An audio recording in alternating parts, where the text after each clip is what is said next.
नमस्कार दोस्तों, मैं डॉक्टर ललित कुमार गंगेले अपने इस चैनल के एक और वीडियो में आप सबका बहुत बहुत स्वागत करता हूं। दोस्तों, आज का जो वीडियो है ये है होम्योपैथी के अंदर ऐसे एक टॉपिक के बारे में जो है तो फिलॉसफी का, पर जिसने इस फिलॉसफी के टॉपिक को एक बार अप्लाइड क्लिनिकल प्रैक्टिस के अंदर एक बार उसने इम्प्लीमेंट कर दिया तो उस प्रैक्टिशनर से ज्यादा अच्छा प्रैक्टिशनर कोई नहीं हो सकता है। जी हाँ दोस्तों, जैसा कि आप थंबनेल में देख पा रहे हैं, आज का जो वीडियो है ये है होम्योपैथी के अंदर प्राइमरी एंड सेकेंडरी एक्शन के बारे में। तो मे भी वीडियो अबिट लंबा हो सकता है। वो सारे दर्शक जो बिल्कुल 5 मिनट के अंदर दुनिया जहान का ज्ञान बटोरने के उद्देश्य से इस चैनल के इस वीडियो पे आए हैं, वो वीडियो को अभी ही स्किप कर सकते हैं क्योंकि मे भी वीडियो थोड़ा सा लंबा जा सकता है। तो बिना देरी के वीडियो को स्टार्ट करते हैं।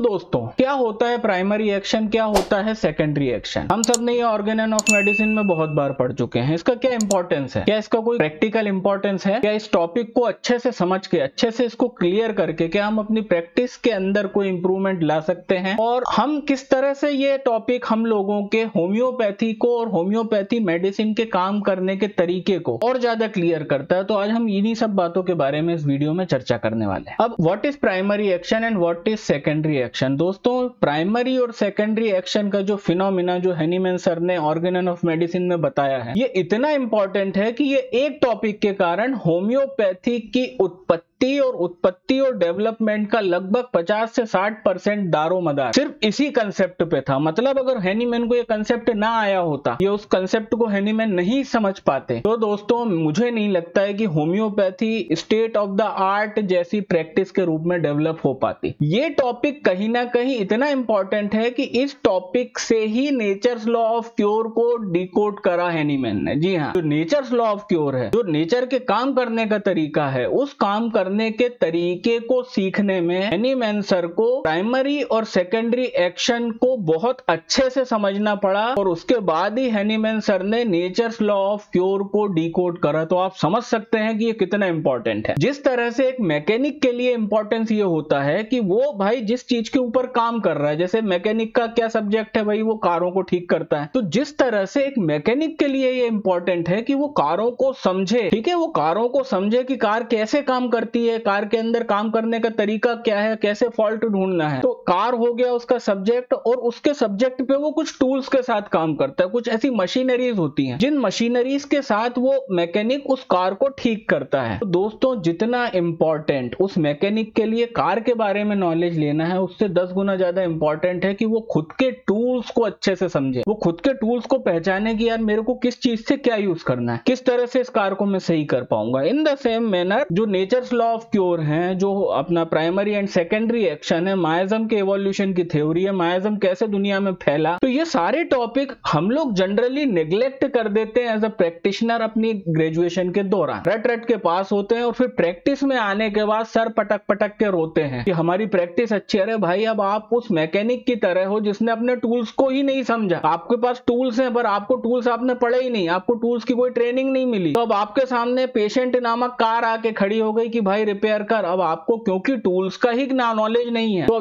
जब तुम लोग अपने टूल्स ही नहीं पहचानते हो तो तुम क्या कार रिपेयर करोगे? तो ये इतने इंपॉर्टेंट टॉपिक है। अब what is primary and secondary action? जिस तरह से नेचर्स लॉ ऑफ क्योर के अंदर मैंने आपको एक चीज बताई थी कि नेचर्स लॉ ऑफ क्योर क्या है, ये जरूर इन्वेंट हुआ है होम्योपैथी को उत्पत्ति देने वाले व्यक्ति के द्वारा, पर it do not have any direct और indirect relationship with the homeopathy. मतलब नेचर्स लॉ ऑफ क्योर एक यूनिवर्सल लॉ है। ये वो यूनिवर्सल लॉ है जिसके तहत नेचर क्योर को और परमानेंट क्योर को अंजाम देती है, और ये लॉ वही है, वही था और वही रहेगा। ठीक है, नो डाउट इस लॉ को समझने वाले बहुत कम हैं, मुट्ठी भर होम्योपैथ है वही समझते हैं, उसमें से भी पूरे नहीं समझ पाते। But the truth is that कि नेचर इसी तरह से काम करती है, इसलिए इसका नाम नेचर्स लॉ ऑफ क्योर है। उसी तरह से जो प्राइमरी एंड सेकेंडरी एक्शन होता है बॉडी के अंदर वाइटल फोर्स के ऊपर, ये बॉडी इसी तरह से काम करती है, वो भी एक नेचर का ही रूल है, वो नेचर का ही एक लॉ है। और हमारा मानव शरीर इसी तरह से डिजाइन हुआ है कि वो प्राइमरी और सेकेंडरी एक्शन के बीच बीच ही चीजों को करता है। अब जिस तरह से नेचर्स लॉ ऑफ क्योर को समझने वाले बहुत कम है, उसी तरह से प्राइमरी और सेकेंडरी एक्शन को भी समझने वाले बहुत कम लोग हैं। और यही दिक्कत है कि होम्योपैथी में होने के बावजूद भी लोग बहुत बढ़िया काम नहीं कर पा रहे हैं, क्योंकि जब आप बेसिक्स नहीं समझोगे तो how will you able to do work. सबसे पहले एक चीज समझते हैं कि प्राइमरी और सेकेंडरी एक्शन क्या है। अब जैसे कि आपको एक चीज पता है कि ग्रेविटेशन फिजिक्स काहे पे चलती है, सौर मंडल काहे पे चलता है, सौर मंडल चलता है न्यूटन्स लॉ ऑफ ग्रेविटेशन पे। न्यूटन ने जो लॉ दिए, और वो लॉ ऐसा नहीं है दोस्तों कि ब्रह्मांड में ही यूज होंगे, वो लॉ उसमें से कुछ छोटे मोटे जो लॉ हैं वो हमारी बॉडी को भी गवर्न करते हैं। और वो जो तीसरा लॉ है न्यूटन का, जो होता है कि every action has the equal and opposite reaction. ये जो एक्सियम है, जो थर्ड न्यूटनियन लॉ है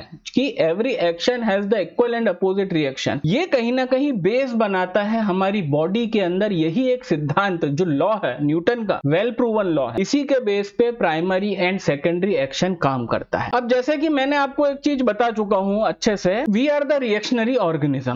हम ये अपने मैंने कई वीडियो में बोला है, कई मैंने वीडियो के अंदर ये चीज आपको बताई है। अगर आप मुझे फॉलो कर रहे हैं तो आप जानते हैं, मैं कई वीडियो में एक बात बार बार बोल चुका हूं कि as a human being we are the reactionary organism. हम सिर्फ रिएक्ट करने का काम करते हैं इस प्रकृति में रहकर। React to what? React to the environmental stimuli. जो हमारे तक स्टिमुलस आती हैं, उन स्टिमुलस को हम रिएक्ट करते हैं, इसके अलावा हम और कुछ नहीं करते। वो stimulus in the form of antigen आ सकती है, in the form of disease आ सकती है, वो फिजिकल स्टिमुलस आ सकती है, in the form of radiation आ सकती है, in the form of injury आ सकती है, in the form of good things आ सकती है, in the form of medicine आ सकती है। अब क्या कर रहा भाई, बीमार पड़ा बंदा, तो बीमार क्यों पड़ा? कि उसको एक डिजीज ने घेरा, तो डिजीज को के घेरने के बाद, डिजीज आने के बाद उसने जो रिस्पॉन्स करा, जो रिएक्ट करा, वो डिजीज था, डिजीज का पिक्चर था, साइन एंड सिम्टम थे। फिर उसको दवा दी गई, तो अब इसने इस दवा को रिएक्ट करा, और इस दवा को रिएक्ट करके इसने क्या करा, अपने आप को बॉडी ने कहीं ना कहीं दिखाया कि हाँ अब मैं ठीक हूं, मैं क्योर हो रही हूं। तो as a human being we are the reactionary organism. हम सिर्फ रिएक्ट करने का काम करते हैं चीजों को, इसके अलावा हमारा यहाँ पे कोई भी अस्तित्व नहीं है। तो आपको ये हमेशा याद रखना है। अब what is primary action and what is secondary action? Primary action मतलब जब कोई स्टिमुलस आई, उस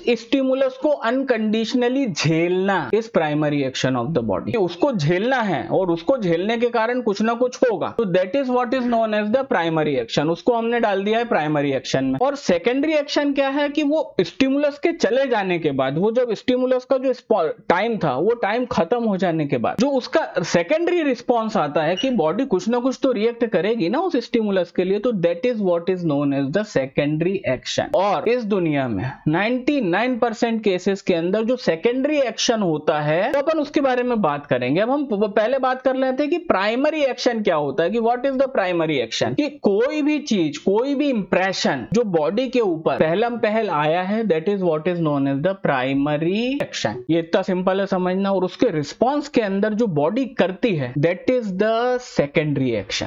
कि उसका रिएक्ट कुछ ना कुछ करेगी ना। जैसे फीवर आया, कि फीवर कैसे आया भैया, चलो कोई इन्फेक्शन हो गया, इसको टाइफाइड का इन्फेक्शन हो गया, सैल्मोनेला टाइफाइड का, तो सैल्मोनेला टाइफाइड का बॉडी के अंदर आना, that is the primary action. वो इसको प्राइमरी एक्शन है। और उसके जवाब के अंदर ये बंदे ने जो साइन एंड सिम्टम पैदा करे, फीवर पैदा करा, जो भी कुछ पैदा करेगा, ये उसका एक प्रकार का, ये मोटे तौर पे मैं ब्रॉड एग्जांपल दे रहा हूं, क्योंकि अभी नीचे जाएंगे तो चीजें थोड़ी इससे अलग ही मिलेंगी आपको समझाने के लिए। तो वो जो फीवर आया, that is the secondary action. This is how works the primary action and secondary action. अब जो सेकेंडरी एक्शन है, इसी के अंदर क्योर की चाबी छुपी है। कि जो परमानेंट क्योर कैसे होती है, उसकी चाबी सेकेंडरी एक्शन में है। कि भाई प्राइमरी एक्शन में डिजीज तो आ गया, प्राइमरी एक्शन में कोई स्टिमुलस तो आ गया। अब जैसा कि आप लोग जानते हैं कि प्राइमरी एक्शन के अंदर एक स्टिमुलस आया, वो डिजीज हो सकता है, कोई भी इंप्रेशन होता है। अब सेकेंडरी एक्शन के अंदर बॉडी क्या कर रही है, इसी के अंदर सारे के सारे सवालों के जवाब छुपे हैं। अब जो सेकेंडरी एक्शन होगा, ये दो प्रकार का होगा। बहुत ध्यान से सुनना, बहुत इंपॉर्टेंट वीडियो है। सेकेंडरी एक्शन दो प्रकार का होगा। जो पहला होगा वो होगा secondary opposing counter action. Opposing counter action 99% cases के अंदर, इस पूरे वर्ल्ड के अंदर, ह्यूमन बॉडी के अंदर जो सेकेंडरी एक्शन हम देखते हैं in response of the primary, that is secondary opposing counter action. और जो दूसरा एक रिएक्शन जो हो सकता है इस बॉडी का, वो होता है secondary curative action, secondary curative counter action, जो हैनीमैन ने डिस्कवर करा। अब यहाँ पे हम सेकेंडरी अपोजिंग काउंटर एक्शन के कुछ एग्जांपल्स देखते हैं। हैं जिससे आपको पता चलेगा कि प्राइमरी और सेकेंडरी एक्शन को ये आप और अच्छे से समझ पाओगे। पहला एग्जांपल, हमने गर्म पानी में हाथ डाला, बहुत गर्म पानी में हमने हाथ डाला, हमने बॉडी को कंपेल करा, बॉडी के ऊपर एक कंपल्शन लगाया कि भाई ये गर्म पानी में तुम जाओगी, अब जो तुम्हारे साथ होगा तुमको झेलना है। पानी के अंदर हाथ डाला, हाथ गर्म हो गया, this is the primary action, ये बॉडी को झेलना ही पड़ेगा। प्राइमरी एक्शन के अंदर बॉडी के पास उस एक्शन को बियर करना और झेलने के अलावा कोई और ऑप्शन नहीं है, उसको झेलना पड़ेगा। उसने झेला, प्रेम से झेला। आपने जितनी देर पानी हाथ में अंदर को पानी रखा हाथ के अंदर, आपने जितनी देर पानी के अंदर गर्म पानी में हाथ रखा, आपका हाथ हो गया गर्म। अब आपने बाहर निकाला, बाहर निकालने के कुछ समय के अंदर आपका हाथ जब उस गर्म पानी के असर से बाहर आएगा, आप एक चीज गौर करेंगे, वो ठंडा महसूस होगा। और वो ठंडा ऐसा महसूस नहीं होगा, वो ठंडा महसूस होगा इतना कि जो दूसरा हाथ आपने पानी में डाला भी नहीं था वो उससे भी ज्यादा ठंडा होगा। तो this is what is known as the opposing counter action. क्यों? क्योंकि यहाँ पे हम कौन से लॉ को फॉलो कर रहे हैं? न्यूटन का थर्ड लॉ कि every action have the equal and opposite reaction. Action में आपने गर्म पानी में हाथ डाला और अपोजिट और इक्वल उसका रिएक्शन क्या हुआ कि हाथ बाहर निकालने के बाद जैसे ही उस स्टिमुलाई का असर खत्म हुआ, काउंटर अपोजिंग काउंटर एक्शन हुआ, जिसमें पहले हाथ गर्म करा आपने तो बॉडी ने हाथ ठंडा कर दिया। दूसरा एग्जांपल उल्टा इसका, आपने ठंडे पानी में हाथ डाला। आप में से बहुत से लोगों ने मार्च अप्रैल जनवरी फरवरी की ठंड में माघ मेले में या फिर कोई भी मेले में हर की पौड़ी में गंगा में डुबकी लगाई होगी, और वो लोग इस एग्जांपल को अच्छे से जानते होंगे कि जब आप ठंडे पानी में जाते हो, ठंडे पानी में आपका शरीर ठंडा हो जाता है, पर जैसे ही आप उससे बाहर निकलते हो और बॉडी क्या करती है? बॉडी करती है प्राइमरी एक्शन जो कि था ठंडे में पानी में जाना, उसका अपोजिंग काउंटर एक्शन करती है। आप जैसे ही बाहर निकले आपको लगा एकदम हीट जनरेट हुई बॉडी में, और वो हीट इतनी जनरेट हुई कि वहां पे कोहरा है पर आप इतने गर्म हो गए हो कि आप पूरा हरिद्वार आप एक टॉवेल में और बनियान के अंदर आप घूम लोगे, अब आपको ठंड नहीं लगेगी। तो इसको कहते हैं सेकेंडरी अपोजिंग काउंटर एक्शन। ये अपोजिंग मतलब ये एक बहुत ज्यादा उग्र रिस्पॉन्स है कि आपने बॉडी के आपने ठंडे पानी में हाथ डाला, आपने उग्र, जितनी आपकी स्टिमुलाई, जितना आपका प्राइमरी एक्शन वायलेंट होगा उतना ही वायलेंट सेकेंडरी एक्शन भी होगा। क्यों? क्योंकि every action has the equal and opposite reaction. अब हम तीसरे एग्जांपल पे आते हैं। तो ये तो हमने दुनियादारी के एग्जांपल लिए कि ये एक्सटर्नल स्टिमुलस की बात करी कि हम भाई ठंडे पानी में हाथ डाल रहे हैं गर्म पानी में। अब हम कुछ ऐसे एग्जांपल लेते हैं, क्योंकि हम मेडिसिन की फील्ड में बात कर रहे हैं, तो मैं इसको आपको कुछ मेडिसिन के एग्जांपल से बताऊंगा। जैसे कि ओपियम दिया जाता था पुराने जमाने में क्रूड फॉर्म में किन लोगों को? जिन लोगों को स्लीपलेसनेस की प्रॉब्लम होती थी। अब जिस दिन ओपियम दिया गया तो प्राइमरी एक्शन क्या गया बॉडी को? प्राइमरी एक्शन में बॉडी ने ये बोला कि भाई अब ओपियम आया, सोना तो पड़ेगा, प्राइमरी एक्शन है भाई, वो तो मानना पड़ेगा, झेलना पड़ेगा, बियर करना पड़ेगा, बंदा सो गया। एक दिन दिया आपने, पता चला 2 दिन बाद उसका असर उतरा, तो प्राइमरी एक्शन में तो बॉडी ने उसको बियर कर लिया, सो गई, पर सेकेंडरी एक्शन होगा अपोजिंग काउंटर एक्शन। अब वो बंदा बैठा रहेगा 3 दिन तक, उसको पूरी रात नींद नहीं आएगी, क्योंकि सेकेंडरी अपोजिंग काउंटर एक्शन में उसको आपने पहले प्राइमरी एक्शन में सुलाया था, अब सेकेंडरी एक्शन में अपोजिंग काउंटर एक्शन में उसको इंसोम्निया हो जाएगा, वो नहीं सो पाएगा। दूसरा एग्जांपल, परगेटिव दिए जाते हैं, जो परगेटिव पेट सफाई के लिए, जिसमें डायरिया कराया जाता है। तो जब आप किसी का परगेशन कराते हैं तो प्राइमरी एक्शन में तो बॉडी दस्त लगवा देती है कि भाई ठीक है यार तुमने दवा दी है, प्राइमरी एक्शन मानना तो पड़ेगा, दस्त लगे। सेकेंडरी एक्शन में जैसे ही उसका असर कुछ दिन में खत्म होता है, secondary action, secondary opposing counter action में हो जाता है कॉन्स्टिपेशन। बहुत तगड़ा कॉन्स्टिपेशन होता है इस बंदे को, ये 4-5 दिन पोटी नहीं जाता है। क्यों? वो काउंटर एक्शन हुआ है, secondary opposing counter action, opposite of the first, मतलब इक्वल एंड अपोजिट रिएक्शन। जो तीसरा एग्जांपल है कि कैंथेराइट दिए जाते हैं, जो लोगों को यूरिनेशन वगैरह में प्रॉब्लम होती है, पेशाब वगैरह नहीं उतर रही होती है, उनको कैंथेराइट दिए जाते थे कि यूरिनरी पासेज अच्छा हो जाए। तो वो इनिशियल प्राइमरी एक्शन में तो बॉडी उसका असर ले लेती है और उसको खूब बाथरूम करवाती है, पर दोस्तों सेकेंडरी एक्शन में उसका अपोजिट सेकेंडरी काउंटर एक्शन होता है। सेकेंडरी अपोजिंग काउंटर एक्शन के अंदर उसको आने वाले दिनों में बहुत ज्यादा अनियूरिया होता है, मतलब जितना आपने पेशाब कराया था उसके अपोजिट उसको यूरिन अब रुक जाएगा। उसका एक और एग्जांपल देते हैं कि जो इलेक्ट्रिसिटी और गैल्वेनाइजेशन, ये जो फिजियोथेरेपिस्ट यूज करते हैं ना, इलेक्ट्रिकल कंडक्शन और नर्व के अंदर वो प्रोब्स लगा के उसको स्टिमुलेट करने का काम, तो ये जो इलेक्ट्रिसिटी एंड गैल्वेनाइजेशन, ये टेक्निक अभी की नहीं है, बहुत पुरानी है। तो जब इस टेक्निक से एक ऐसी मसल फाइबर को स्टिमुलेट करा जाता है कि उसकी टोन को वापस लाने के लिए, उसको और चुस्त बनाने के लिए, तो प्राइमरी एक्शन में इलेक्ट्रिकल इंपल्स जाने पे वो मसल कॉन्ट्रैक्ट करती है, डायलेट करती है, बढ़िया हो जाती है। पर दोस्तों जब जब उसके अंदर इसका असर खत्म होने के बाद सेकेंडरी काउंटर एक्शन होगा, तो वो सेकेंडरी अपोजिंग काउंटर एक्शन के अंदर ये जो मसल्स है ये बहुत ज्यादा बिल्कुल रिलैक्स हो जाएगी और ज्यादा इसके अंदर फ्लेसिडिटी आ जाएगी। तो ये कुछ एग्जाम्पल थे जो इसके अंदर मैंने आपको बताया। सबसे पहले ये समझाने की कोशिश की what is primary action and what is secondary action. और सेकेंडरी एक्शन में भी जो दो एक्शन होते हैं उनके अंदर पहला होता है सेकेंडरी अपोजिंग काउंटर एक्शन। ये नेचुरल में होता है, नेचुरली ये 90% यही चीज होती है, क्योंकि जो 10% जो सेकेंडरी एक्शन होता है in the response to the primary action that is the secondary curative action. और ये सेकेंडरी क्यूरेटिव एक्शन की कुछ टर्म्स एंड कंडीशंस हैं, और वो टर्म्स एंड कंडीशन और सेकेंडरी क्यूरेटिव एक्शन का जो पूरा का पूरा जो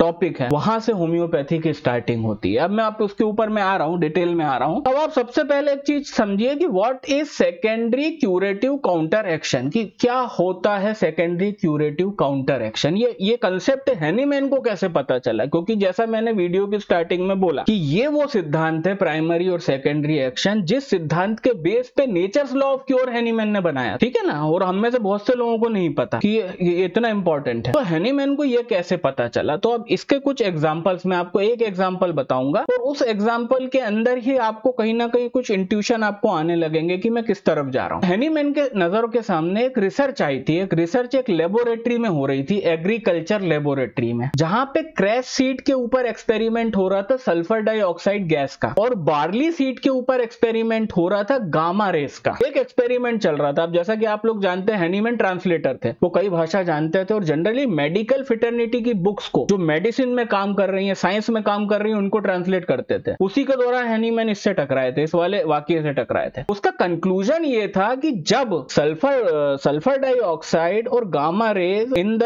क्रैश सीड और बार्ली सीड के अंदर कम मात्रा में दिया गया, तो दोस्तों कम मात्रा में पौधा जब जर्मिनेट हुआ तो वो काफी लंबा गया, उसकी हाइट बढ़ी। पर जिन केसेस के अंदर जो उसी एक्सपेरिमेंट में उन पौधों के अंदर जिनके अंदर गामा रेज और सल्फर डाइऑक्साइड बीजों में ज्यादा मात्रा में दिया गया, उनकी ग्रोथ स्टंट हो गई, उसकी ग्रोथ रुक गई एक जगह जाके, बिल्कुल वो ग्रोथ नहीं कर रहे थे। तो यहां से हैनीमैन को माइन्यूट डोज का एक इंपॉर्टेंस समझ में आया, क्योंकि यहां पे एग्जैक्टली क्या हुआ कि अब तक ये दुनिया यही जानती थी, क्योंकि देखिए प्राइमरी और सेकेंडरी एक्शन का जो जिक्र है एरिस्टोटल और आपके हिपोक्रेट और जितने भी पुराने मेडिसिन और फिलोसफी के लोग थे उन लोगों ने पहले कर चुके थे। वो लोग ऐसा कुछ जानते थे कि there is something like human nature होता है ह्यूमन बॉडी का, कि प्राइमरी और सेकेंडरी फिनोमिना चलता है कि प्राइमरी एक्शन आता है उसके अपोजिट में बॉडी 99% केसेस में सेकेंडरी काउंटर एक्शन पैदा करती है, सेकेंडरी अपोजिंग काउंटर एक्शन, की जो प्राइमरी में हुआ था उसका बिल्कुल विपरीत। और यहाँ पे न्यूटन का लॉ भी यूज हो रहा है, कि न्यूटन का थर्ड लॉ क्या यूज हो रहा है कि every action has the equal and opposite reaction. तो ये दो बेस के ऊपर ये बात है तो सबको पता थी, पर हैनीमैन के लिए ये एक नई चीज थी कि उनने ये चीज देखी कि जब सल्फर डाइऑक्साइड और गामा रेस उन बीजों के ऊपर बहुत ही सूक्ष्म मात्रा में यूज हुई, तो एक्चुअली प्राइमरी और सेकेंडरी एक्शन का जो बिहेवियर आज तक साइंस जानता था, आज तक ये लोग जो जानते थे, उस बिहेवियर में, उस पैटर्न में चेंज दिखा। और वो चेंज था कि जहर देने के बाद भी, जहर के एक्सपेरिमेंट के बाद भी, सिर्फ जहर की मात्रा कम हो जाने से पौधों के अंदर कुछ ऐसा पॉजिटिव दिखा कि उनकी हाइट ज्यादा बढ़ी। और वहीं जब वो जहर की मात्रा जितनी जनरली दी जाती थी, जब उतनी ही दी गई या उससे ज्यादा दी गई, तो वो पौधों की हाइट वाकई में फिर जहर ने अपना काम करा। तो यहां से हैनीमैन को दो बात पता चली कि अगर हम प्राइमरी एक्शन के अंदर जो भी चीज बॉडी के अंदर डिप्लॉय कर रहे हैं उसकी मात्रा को बहुत सूक्ष्म कर दिया जाए, तो सेकेंडरी रिएक्शन में आज तक ये जो चीज देख रहे थे उसका बिहेवियर चेंज हो जाता है, पहली बात। और दूसरी चीज कि अगर सूक्ष्म मात्रा में सेवन करा जाए तो केमिकली जो चीज पोटेंशियल पॉइजन है वो भी यहाँ पे उस पॉइजन ने, सल्फर डाइऑक्साइड और गामा रेस जैसे पॉइजनस दो चीजों ने एक पौधे को, एक बीज को लंबा करके कहीं ना कहीं पॉजिटिव इफेक्ट पैदा किया। तो दोस्तों this was the first point, जब हैनीमैन के दिमाग के अंदर प्राइमरी सेकेंड का एक नया फॉर्म आया, विच इज जिसको उनने नाम दिया सेकेंडरी क्यूरेटिव काउंटर एक्शन। तो ये इतनी हम लोगों ने बातें करी है ना, और यहां तक अभी हम आ गए हैं कि right now we are on the secondary curative counter action. अब इसका आउटकम कहां से हुआ, तो जो मैंने आपको एग्जांपल दिया, जो गामा रेस और सल्फर डाइऑक्साइड का बीजों पे एक्सपेरिमेंट, और इस एक्सपेरिमेंट से जब हैनीमैन के दिमाग में ये कंसेप्ट आया तो इनको, और इनने जब खुली आंखों से देखा तो इनको ट्रांसलेशन के दौरान और ऐसे कई एग्जांपल्स मिले दोस्तों, जिन एग्जांपल्स से इनने ये कंक्लूजन निकाला कि किसी तरह से अगर मेडिसिन को दी जाने वाली मात्रा को क्रूड ना रख के, फिजियोलॉजिकल डोज में ना रख के उसको किसी तरह से कम करेंगे, तो जो सेकेंडरी रिस्पॉन्स होता है in the response of the primary action के जवाब में सेकेंडरी एक्शन जो होता है, वो सेकेंडरी एक्शन कुछ हद तक एक बेनिफिशियल उसको तरीके में बदला जा सकता है जिससे हम परमानेंट क्योर कर सकते हैं। तो यहां तक अभी हमने एक प्रीलिमिनरी समझा है इसको कि what is secondary curative counter action. तो secondary curative counter action was the holy and solely discovery which was done by the Christian Frederick Samuel Hahnemann sir ने करी थी, और वो एग्जांपल के बाद और सैकड़ों हजारों एग्जांपलों की स्टडी के बाद ultimately he came to the conclusion and he developed the potentization technique. उनने पोटेंटाइजेशन की टेक्निक का डेवलपमेंट करा। और दोस्तों ये इसलिए भी इतना इंपॉर्टेंट है क्योंकि प्राइमरी एंड सेकेंडरी एक्शन से सिर्फ नेचर्स लॉ ऑफ क्योर ही नहीं आया था, प्राइमरी और सेकेंडरी एक्शन के एक्सप्लेनेशन से पोटेंटाइजेशन की तकनीक को बहुत बड़ा सहारा मिला था। क्योंकि हम सब सोचते होंगे कि यार हैनीमैन पोटेंटाइजेशन क्यों लाए थे, इनने डायनामाइजेशन, डायरेक्ट डायनामाइजेशन की थ्योरी क्यों लेके आए कि भाई आप सूक्ष्म करते जाओ मात्रा को, मेडिसिन की मात्रा सूक्ष्म होगी तो उसकी क्यूरेबल पावर, उसकी मेडिसिनल पावर बढ़ती जाएगी। इसका कारण था basically primary and secondary action को ढंग से समझना। अब हैनीमैन यहां तक ये चीज समझ चुके थे कि मेडिसिन की क्वांटिटी आप कम से कम कर दो, जितनी आप सूक्ष्म मात्रा में, फिजियोलॉजिकल डोज से लाखों गुना सूक्ष्म मात्रा में हम जब मेडिसिन देंगे तभी और तभी क्योर जैसी कोई चीज उत्पन्न हो सकती है। क्योंकि वहां पे एक फर्क पड़ता है कि जब मैं, अब यहां पे एक आपको बार बार मैं एक लॉ याद दिला रहा हूं कि each and every action have the equal and opposite reaction. तो यहां पे क्या कारण था ऐसा कि बॉडी का रिस्पॉन्स चेंज हो गया, यहां पे ऐसा क्या कारण था कि बॉडी सेकेंडरी एक्शन के अंदर जो वो पहले अपोजिंग काउंटर एक्शन कर रही थी और इतना वायलेंट करती थी कि लोग घबरा जाते थे, उसको छोड़ के अब बॉडी यहाँ पे सेकेंडरी क्यूरेटिव एक्शन कैसे करने लगी। अब यहाँ पे इस चीज को समझना है। तो हम क्या किस सिद्धांत पे चल रहे हैं, हम सिद्धांत पे चल रहे हैं कि every action have the equal and opposite reaction. तो दोस्तों पहले वाले केस में जहां पे दवाओं को फिजियोलॉजिकल डोज और क्रूड फॉर्म में दिया जा रहा था, तो क्योंकि वो क्रूड फॉर्म में दे रही थी इसलिए बॉडी का जो रिएक्शन था या सेकेंडरी एक्शन था वो भी उसके कंपैरिजन में वायलेंट होता था। और वो वायलेंट इसलिए होता था कि सिस्टम की हीमियोस्टेसिस बिगड़ जाती थी। अब यहाँ पे आपको 1 मिनट में लूंगा हीमियोस्टेसिस समझाने में। What is हीमियोस्टेसिस? होम्योस्टेसिस का मतलब होता है a steady of steady state, एक इक्विलिब्रियम की, एक बैलेंस की स्टेट को बोलते हैं हीमियोस्टेसिस। अब आप देखो, अब जैसा जो पहला एग्जांपल दिया था कि गर्म पानी में हाथ डालने का, कि गर्म पानी में हाथ डालने के पहले जो सिस्टम था वो होम्योस्टेसिस में था। होम्योस्टेसिस मतलब एक एकदम इक्विलिब्रियम की स्टेट में, वहां पे कोई गड़बड़ी नहीं थी, वहां पे कोई भी कुछ भी अराजकता पैदा नहीं हुई थी। पर जब उस बंदे ने गर्म पानी में हाथ डाला तो क्या हुआ? होम्योस्टेसिस बिगड़ा, इक्विलिब्रियम बिगड़ी, बैलेंस की स्टेट बिगड़ी। अब क्योंकि गर्म पानी में एक ह्यूमन बॉडी के पार्ट का जाना is not the ordinary thing, ये बॉडी उसको, मतलब जितना बड़ा एक्शन उतना बड़ा रिएक्शन। तो भाई तुमने जब इतना बड़ा एक्शन करा कि तुम हर की पौड़ी में 5 डिग्री टेम्परेचर में नदी में उतर गए नहाने को, तो उसके जवाब में जो सेकेंडरी अपोजिंग काउंटर एक्शन तो ये होना ही था कि तुम जब बाहर आते तो तुम्हारी बॉडी के अंदर काली पीली की हीट जनरेट होती, तुमको अंदर ठंडा लगा था तो बाहर आने के बाद तुमको गर्म लगता है। ये क्यों हुआ? क्योंकि जितना बड़ा प्राइमरी एक्शन था उसके जवाब में उतना ही बड़ा सेकेंडरी एक्शन होगा। क्योंकि यहाँ पे न्यूटन का तीसरा लॉ एप्लीकेबल है कि each and every action has the equal and opposite reaction. But homeopathic medicine के अंदर ये नहीं हुआ दोस्तों, है ना। होम्योपैथी मेडिसिन के अंदर ये बिल्कुल भी नहीं हुआ। यहाँ पे दूसरी चीज हुई कि यहाँ पे हमारा एक्शन बहुत ही माइन्यूट है। हम दवा दे रहे हैं पर हम बिल्कुल इनफाइनाइटिसिमल स्मॉल स्केल में दवा दे रहे हैं। क्रूड ड्रग के सामने, क्रूड डोज के सामने हमारा जो डोज है, जो पोटेंटाइज्ड है, हाई पोटेंसी में है, और हाई पोटेंसी में होने के बाद मात्रा भी उसकी मैं कम दे रहा हूं, तो दोस्तों ये जो है उस फिजियोलॉजिकल डोज के कंपैरिजन में लाखों गुना छोटा डोज है। अब यहाँ पे मेरा एक्शन छोटा है तो ऑब्वियस बात है दोस्तों रिएक्शन भी छोटा होगा। और रिएक्शन यहाँ पे क्या होगा, यहाँ पे क्योंकि एक्शन मेरा छोटा है तो यहाँ पे रिएक्शन सिर्फ इतना होगा कि ये डोज वाइटल फोर्स को बस उतना ही स्टिमुलेट करेगा कि वो एक आर्टिफिशियल माइन्यूट सी डिजीज पैदा करे और नेचुरल डिजीज को किक आउट कर दे।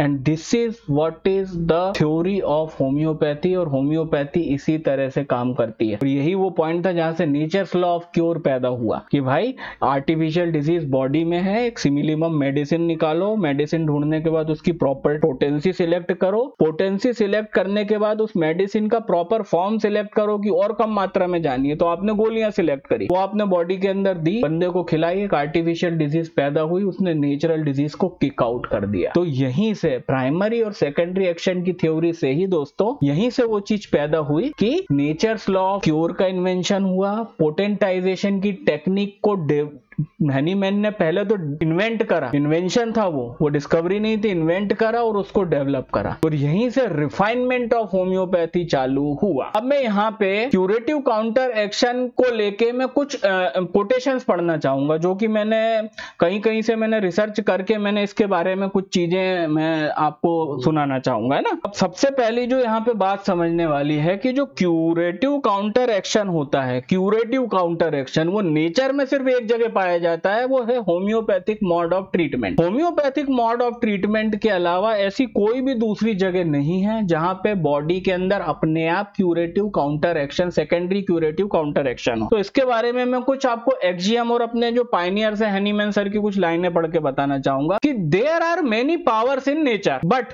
The potentized remedy is a unique creation of the intellect of Samuel Hahnemann. Aphorism number 64 of the 6th edition of Organon founder recorded that there were two type of the secondary action. ठीक है, the first is the opposing counter action where the organism automatically present an opposite state proportionate to the energy. मतलब जिस energy में primary action है बिल्कुल उसके opposite state में in the same proportionate level पे सेकेंडरी एक्शन पैदा करता है। The second is the curative counter action to a homeopathic remedy where the vital force directs its whole energy to remove the mistune from without while re-establishing the homeostasis। अब क्योंकि secondary curative counter action सिर्फ homeopathic दवा को देने के कारण होता है और हम उस दवा को इतनी सूक्ष्म मात्रा में दिया हमने कि हमने होम्योस्टेसिस के साथ कोई बहुत बड़ा हमने छेड़ नहीं करा। जैसा होम्योस्टेसिस बिगड़ा था पानी में उतरने पे ठंडे, जैसा होम्योस्टेटिस बिगड़ा था गर्म पानी में हाथ डालने से, हमने वैसा कोई मिसट्यून उसको नहीं करा। और इसी कारण से ये जो बिहेव होता है, जो नॉर्मल कोर्स में तो सेकेंडरी अपोजिंग काउंटर एक्शन होता है, पर होम्योपैथिक मेडिसिन में ये सेकेंडरी क्यूरेटिव काउंटर एक्शन हो जाता है। और इस वजह से पेशेंट की बीमारी होम्योपैथिक दवा देने के कारण वाइटल फोर्स अपनी पूरी एनर्जी को इस डायरेक्शन में डायरेक्ट करता है कि वो उसकी नेचुरल डिजीज को बॉडी में से खत्म कर दे, है ना।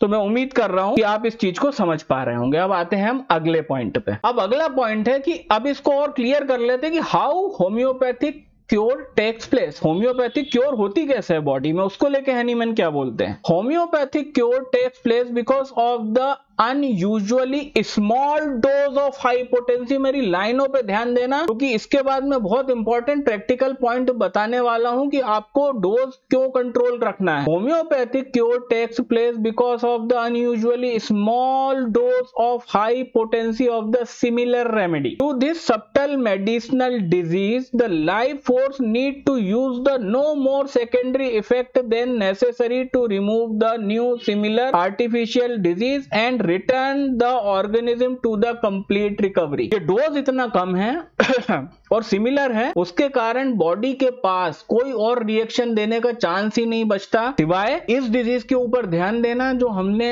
अपने होम्योपैथिक दवा से दिया है और वाइटल फोर्स को नेचुरल डिजीज से कंप्लीटली फ्री कर देना। There is no state in the nature that is exactly the opposite of the simillimum in the correct potency and minimum dose। Minimum dose और करेक्ट पोटेंसी में सिर्फ cure ही होगा और cure के अलावा इन the form of secondary action आपको कोई भी चीज देखने को नहीं मिलेगी। अब यहाँ पे important, due to extraordinary high dose, due to extraordinary high dose and small amount of the remedy, ये याद रखना ये लाइनों को। Primary action gently overtunes the natural disease without any aggravation. तो the moral of the story है कि भाई हमको पोटेंसी को रखना है ठीक ठाक हाई और हमको डोज को रखना है बिल्कुल माइन्यूट, क्योंकि प्राइमरी और एक्शन जो सेकेंडरी एक्शन की थ्योरी है इतनी ज्यादा माइन्यूट है कि अब यहाँ पे प्रैक्टिकल इंपॉर्टेंस क्या है और इसका हम प्रैक्टिकल यूज कैसे करेंगे। मैं उम्मीद कर रहा हूँ आप समझ चुके हैं मैं क्या बात कर रहा हूँ। यहाँ पे मैं आपसे क्या कहना चाहता हूँ कि यहाँ पे मैं ये समझाना चाह रहा हूँ कि प्राइमरी और सेकेंडरी एक्शन की थ्योरी का इंपॉर्टेंस क्या है। ये इतनी इंपॉर्टेंट है कि इसने नेचर्स लॉ ऑफ क्योर को बर्थ दिया, ये इतनी इंपॉर्टेंस है कि इसने पोटेंटाइजेशन के कंसेप्ट को हेनीमैन के दिमाग में डाला, ये इतनी इंपॉर्टेंट है कि इसने होम्योपैथिक फार्मेसी का डेवलपमेंट करा, क्योंकि पोटेंटाइज करने के लिए हेनीमैन कई साल तक ये तरीके ढूंढते रहे कि मैं किस तरह से मेडिसिन की मात्रा को सूक्ष्म करूं। और आज की तारीख में दिक्कत यह है कि अगर कोई 2 बूंद दवा सीधे जबान पे डाल रहा है या 4 बूंद दवा सीधे जबान पे डाल रहा है तो आप जो है होम्योपैथिक मेडिसिन को मटेरियल डोज में ले रहे हो। और अगर आप मटेरियल डोज में ले रहे हो तो यहाँ पे सिद्धांत क्या है कि each action have the equal and opposite reaction. क्यों, अगर आपने शक्कर की गोलियों के अंदर सूखे फॉर्म में बिल्कुल माइन्यूट डोज में 4 गोली का सेवन करा होता तो वो एक माइन्यूट डोज होता। ये माइन्यूट डोज है, पर आप कर क्या रहे हो, आप ये कर रहे हो कि कई डॉक्टर्स ही ये कर रहे हैं। मैं लाखों ऐसे डॉक्टरों को जानता हूं जो अपने मरीज को बूंदों में दवा पिलवा रहे हैं। तो आप बेसिकली यहाँ पे माइन्यूट डोज आप फॉलो नहीं कर रहे हो। और आप माइन्यूट डोज अगर फॉलो नहीं करोगे तो भाई आपको बॉडी के अंदर क्यूरेटिव काउंटर एक्शन तभी पैदा होगा जब आप डोज को माइन्यूट रखो। आपका डोज माइन्यूट तब होगा कि जब आप डाइल्यूशंस को शुगर ग्लोब्यूल्स में बना करके दोगे, तभी आपका डोज माइन्यूट होगा। अगर आपका डोज माइन्यूट होगा तभी आपके प्राइमरी एक्शन के रिस्पॉन्स में सेकेंडरी क्यूरेटिव एक्शन तभी आएगा जब आपका डोज माइन्यूट होगा। और अगर आपने डोज को माइन्यूट नहीं रखा, आप सीधे डाइल्यूशन ही पिलवाओगे पेशेंट को, वहां पे क्योंकि डोज माइन्यूट नहीं है तो अब यहाँ पे क्या होगा, यहाँ पे होगा सेकेंडरी क्यूरेटिव काउंटर एक्शन नहीं होगा, यहाँ पे होगा सेकेंडरी अपोजिंग काउंटर एक्शन। और सेकेंडरी अपोजिंग काउंटर एक्शन के अंदर जो भी आपने मेडिसिन दी है वो या तो उसको प्रूव करने लगेगा या उसके अपोजिट के अंदर बॉडी के अंदर नए लक्षण भी पैदा हो सकते हैं दोस्तों। तो मैं उम्मीद कर रहा हूं कि ये 30-35 मिनट के वीडियो को देखने के बाद आप बहुत अच्छे से समझ चुके हैं कि पोटेंटाइजेशन, और पोटेंटाइजेशन तक बात खत्म नहीं हुई, पोटेंटाइजेशन के बाद प्रॉपर मेथड ऑफ डिस्पेंसिंग, कि उसको पोटेंटाइज करने के बाद भी 30 या 200 पोटेंसी बनाने के बाद भी मुझे चैन नहीं मिला। मैंने उसको शुगर ग्लोब्यूल्स में डाला, वहां पे मैंने उसके डोज को और माइन्यूट करा और उतनी बड़ी बॉटल में से 2 या 3 गोली जब मैं पेशेंट को दूंगा तभी यहाँ पे सेकेंडरी एक्शन में बॉडी क्यूरेटिव काउंटर एक्शन पैदा करेगी। और मुझे प्राइमरी और सेकेंडरी एक्शन को समझने के दौरान प्रैक्टिकली इंपॉर्टेंस का सबसे इंपॉर्टेंट चीज ये समझना है कि मुझे मेरे पेशेंट के अंदर होम्योपैथिक मेडिसिन को दे करके मेरे को क्यूरेटिव काउंटर एक्शन अगर मैंने पैदा नहीं करा तो मेरा पेशेंट परमानेंट क्योर नहीं हो पाएगा। और अगर धोखे से मेरा डोज जो ज्यादा कर दिया, जैसे यूट्यूब पे कई डॉक्टर लोग बोलते हैं 2 बूंद ले लो, 3 बूंद ले लो, सीधी जीभ पे डाल लो। कई और महान है, बोले 5-5, 10-10 बूंद पानी में लो आप, मतलब पानी आधे कप पानी में मिला कर लो। वहां पे दोस्तों अगर धोखे से भी उस पेशेंट के अंदर सेकेंडरी अपोजिंग काउंटर एक्शन जो पहली वाली नेचुरल कंडीशन पैदा हुई तो इसकी बॉडी बहुत वायलेंटली रिएक्ट करने वाली है उस मेडिकेशन को। और उसके बाद शरीर में वो चीजें होनी चालू होंगी जो आपने कभी सपने में भी नहीं सोची थी। और जब वो चीजें हो रही होंगी तो आपको अगर ये थ्योरी नहीं पता, पता भी नहीं लगा पाओ। अब हम देखते हैं कि हम कहां देख रहे हैं आज की तारीख में अपोजिंग काउंटर एक्शन। भाई साहब सिर्फ होम्योपैथिक क्योर, वो भी एक इंटेलिजेंट डॉक्टर के द्वारा जब होम्योपैथिक क्योर होता है सिर्फ वहीं पे सेकेंडरी एक्शन में क्यूरेटिव एक्शन देख रहे हैं। इसके अलावा जितने इलाज चल रहे हैं दुनिया में, वहां हर जगह हम देख रहे हैं सेकेंडरी अपोजिंग एक्शन। एग्जाम्पल, लोग पेन किलर खा रहे हैं, उसका सेकेंडरी एक्शन में अपोजिंग एक्शन क्या होगा? और ज्यादा दर्द होता है बाद में। लोग एंटीबायोटिक्स खा रहे हैं, एंटीबायोटिक आपकी प्रतिरोधक क्षमता को बढ़ाने के लिए दिया गया था, पर उसके असर खत्म होने के बाद आप देखते हो आपकी बॉडी की प्रतिरोधक क्षमता और कम हो गई। क्या? सेकेंडरी अपोजिंग एक्शन के कारण। तो जितना क्रूड ड्रग से इलाज चल रहा है, जितना क्रूड ड्रग से ये लोग एलोपैथी के अंदर, क्योंकि 99% इस दुनिया की आबादी एलोपैथी पर डिपेंडेंट है, और वो एलोपैथी के अंदर डिपेंडेंसी के कारण they are having the crude form of drug. वो फिजियोलॉजिकल डोज में क्रूड ड्रग सब्सटेंस ले रहे हैं, और उस ड्रग सब्सटेंस के लेने के कारण, उसके लेने के बाद प्राइमरी एक्शन में तो आपने दे दिया, और सेकेंडरी एक्शन में होगा सेकेंडरी अपोजिंग काउंटर एक्शन। उसका बिल्कुल विपरीत चीजें पैदा होंगी, और वही चीजें लेके जनरली पेशेंट हमारे पास आते हैं, और उसी चीजों को और थोड़ा सा और अपन अगर और ऊपर के लेवल पे जाके समझे तो that is what is known as the artificial chronic disease. ये वही आर्टिफिशियल डिजीज है कि क्रूड ड्रग देने के बाद बॉडी ने जब अपोजिंग काउंटर एक्शन करा और उसके जवाब में कुछ लक्षण पैदा करेगी, 99% हमारे पास वही लेके आते हैं। और यही कारण है कि इस थ्योरी के ज्ञात में ना होने के कारण, इस थ्योरी का ज्ञान ना होने के कारण बहुत अच्छा होम्योपैथ कहां फेल होते हैं? उनने पोटेंसी दवा तो सही सेलेक्ट करी, पोटेंसी भी सही सेलेक्ट करी, पर सिर्फ पोटेंसी तक नहीं रुकना है। पोटेंसी के बाद आपको उसको देने का सही तरीका भी निकालना पड़ेगा, क्योंकि अगर आपने उसको शक्कर की गोलियों में, शुगर ग्लोब्यूल्स के अंदर एकदम माइन्यूट फॉर्म में इनफाइनाइटिसिमल स्मॉल डोज नहीं देंगे, तो दोस्तों उस बंदे के अंदर सेकेंडरी क्यूरेटिव काउंटर एक्शन नहीं पैदा होगा। उसके अंदर पैदा होगा, अगर उसको दवा बूंदों से पिलाई जा रही है, डाइल्यूशन से पिलाई जा रही है, तो दोस्तों उसके अंदर पैदा होगा सेकेंडरी अपोजिंग काउंटर एक्शन।